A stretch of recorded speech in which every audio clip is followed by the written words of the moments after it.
Hi, it's Wyndham and welcome to the first proper video within this awareness series, Let's Talk About Blueprints. I call myself the Blueprint Coach, but what does that even mean? I help people write their own blueprint to create the life they really want to live, one of meaning, fulfillment and happiness. But what is our blueprint? What is it actually doing? So in this video, I'm going to talk about the original blueprint because we as human beings have two primary hardwired drivers. First is survival, the second is procreation. Now, you can't procreate if you don't survive. So our number one hardwired driver is survival. Now, it's interesting to note it's survival, not thriving. Okay, it's an important distinction to keep in mind that our blueprints fundamentally help us survive. They are not interested in the slightest, really, in whether or not we are thriving in our lives. First point. So what do? So our blueprints automate our reactions to stimulus. If you think how complicated the world is, and let's go back tens of thousands of years, we're in a complex world and there are lots of things that are threatening our lives. It's the classic example everybody uses, the tiger in the grass. If you hear the wind blow in the grass, if our ancient ancestors stood and thought about it, well, it could be the wind. Why don't we go and have a look?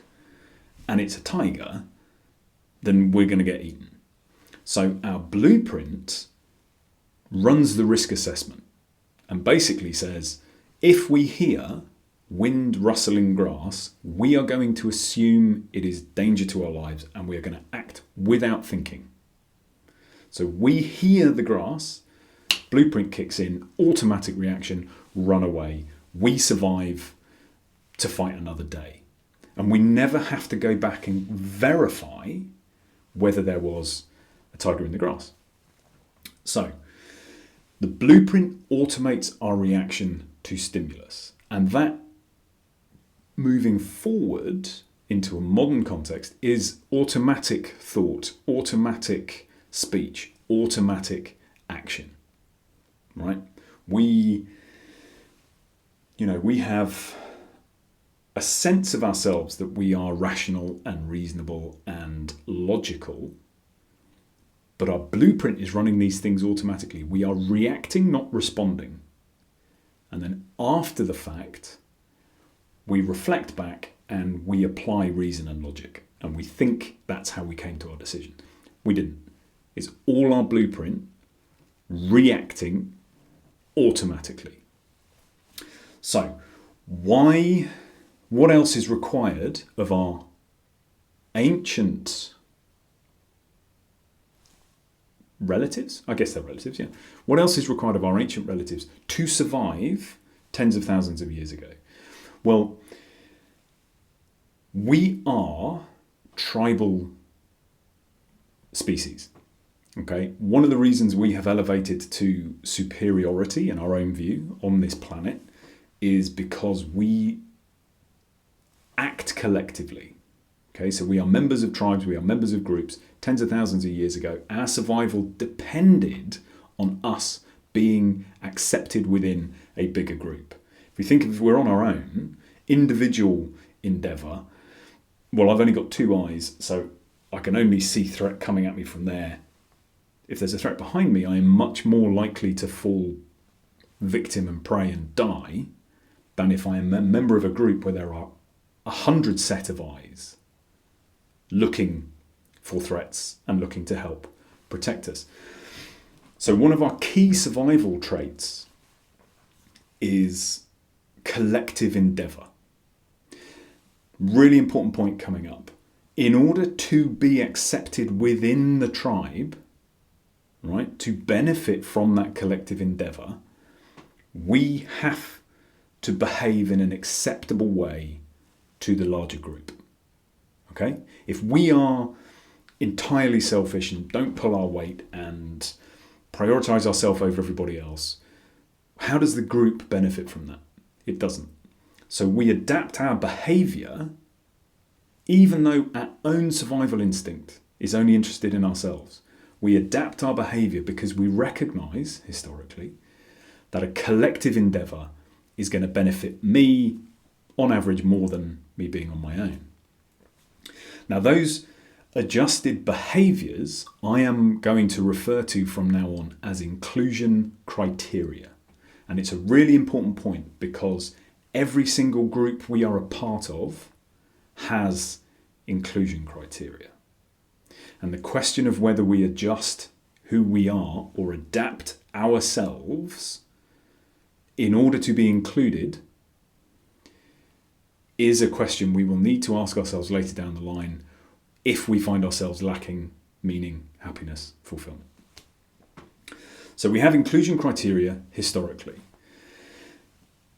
And that is so we survive. Our survival was dependent on automatically reacting to potential danger and adjusting our behaviour so we are accepted into a bigger group because our survival depends on it.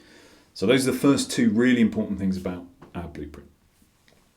The other thing I want to talk about is, well, if we have all these automatic reactions, they have to be based on something. There has to be an underpinning that triggers those reactions. And so all throughout our blueprint, it is studied with beliefs and truths in inverted commas.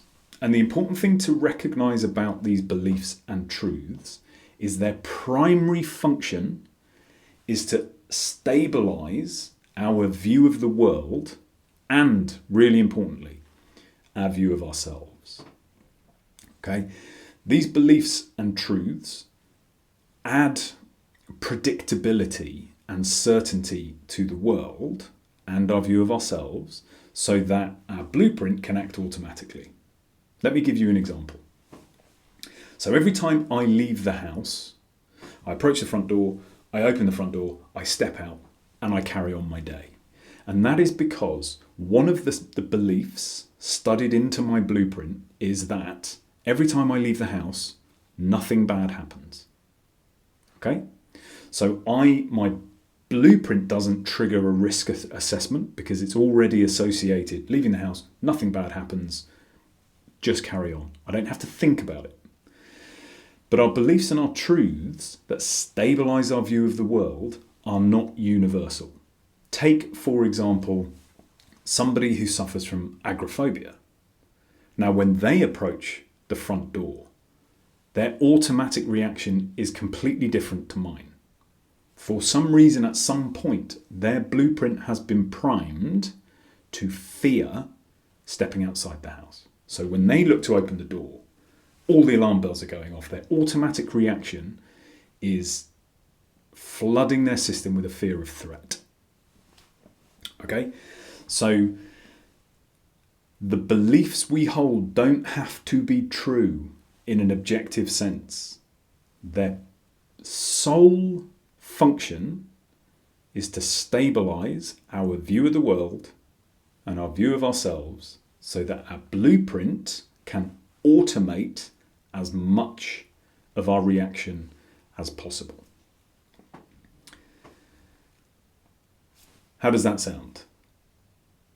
So what our blueprint does is it automates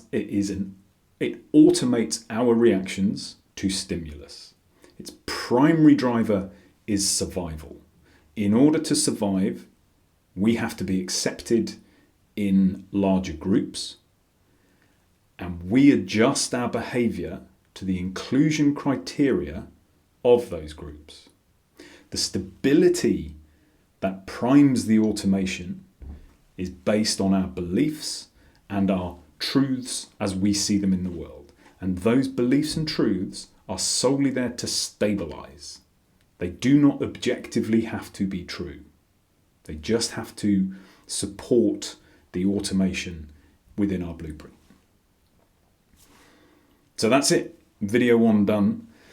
the ancient blueprint and how it impacts and works in our life. The next video, I'm going to talk about the 3 phases of the modern blueprint. But if you carry over automatic, survival, inclusion criteria, stability through belief and truths, those kind of 4 elements apply to our modern blueprints as well. I leave you with that. I wish you a peaceful and joyful few days, and I will speak to you soon.